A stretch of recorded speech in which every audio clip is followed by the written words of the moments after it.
नाज़रीन, अवामी न्यूज़ में ख़बरनि जो सिलसिलो जारी है। हिन वक्त असीं तव्हांखे ठठे में ख़बर ॾींदा हलूं त मोहम्मद अली शेख ऐं ममता शेख जी काविशनि सां 180 अफ़राद इस्लाम क़बूल करे वरितो। अॼु ठठे में कलमा तय्यब जी हिकु तक़रीब मुनक़द कई हुई, जंहिंमें बदीन टंडो मोहम्मद ख़ान, टंडो एलियार ज़िले में 43 हिंदू ख़ानदाननि जा 180 मेंबर कलमो शरीफ़ पढ़े इस्लाम जे दायरे में दाख़िल थी विया आहिनि। हेल्पिंग हैंड्स नेशनल अल फलाह वेलफेयर ट्रस्ट, रेस्क्यू 555, शेख इत्तेहाद ख्वाजा क्वार्टर ऐं पीर हुराबाद बादशाह खिदमत कमेटी, पाकिस्तान जिंदाबाद मूवमेंट, यूथ ऑर्गेनाइज ठठे जे तावन सां ज़िंदगी जूं ज़रूरी शयूं पिणु फ़राहम कयूं। वज़ीर कुरैशी, मुमताज़ शेख, मोहम्मद अली शेख, साजिद शेख, गुलाम अली शेख, सरफराज अहमद ऐं ॿियनि पंहिंजो किरदारु अदा कयो। आख़िर में दुआ घुरी सभिनी नए मुसलमाननि खे मुबारकबाद ॾिनी वयूं।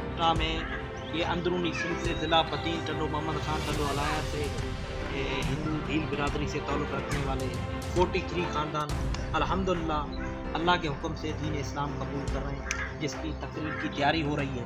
अल्लाह ताला इनके सदक़े हमारी भी मुश्किलातें आसान करे। जो साथी यहाँ इस प्रोग्राम में आए हुए हैं, अल्लाह ताला उनकी भी मुश्किलातें आसान करे। अस्सलामु अलैकुम वरहमतुल्लाहि वबरकातुहू। मज़ीद खबरों और तफसीलात के लिए विज़िट करें हमारी वेबसाइट www.awamiNewsHD.com।